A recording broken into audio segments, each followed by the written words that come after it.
Hi guys, welcome to another video. So let's start by creating some examples on why you should use else, if else. Okay, so in this video I'm going to talk about if else.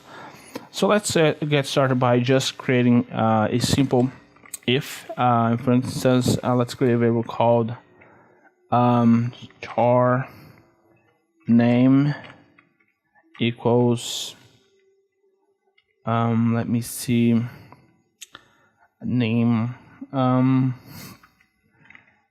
programming. Let's programming. Okay, programming. Okay, so we got this variable.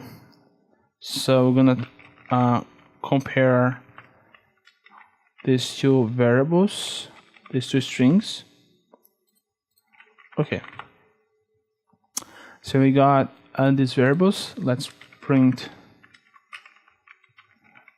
they are.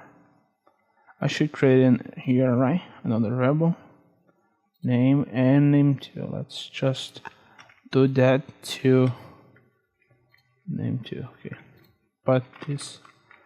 Okay, so we got these two variables, name1 and name2. So we're gonna execute. They are the same. Okay, so there we go.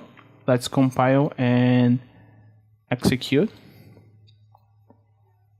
So you see, we don't see any output because they are different. So let's say that I have this statement and I wanna execute something if my first condition is not true. So of course we need some way to do that. So that's why we have else.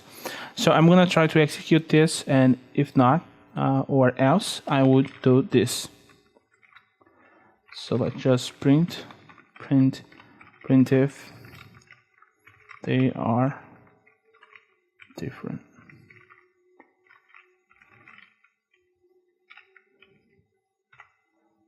Yeah, now I'm confused if different has two F's or not. I think it has. So let's execute, and we see they are different.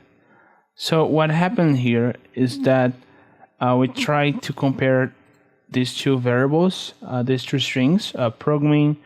The first programming, it's with a lowercase, and the second is with a first letter in capital, a capital letter. Which means that in the first statement they are different. Remember that C is case sensitive. Our variables do differ if they are uppercase or lowercase. So this return false when we jump to this part in the else, because this will execute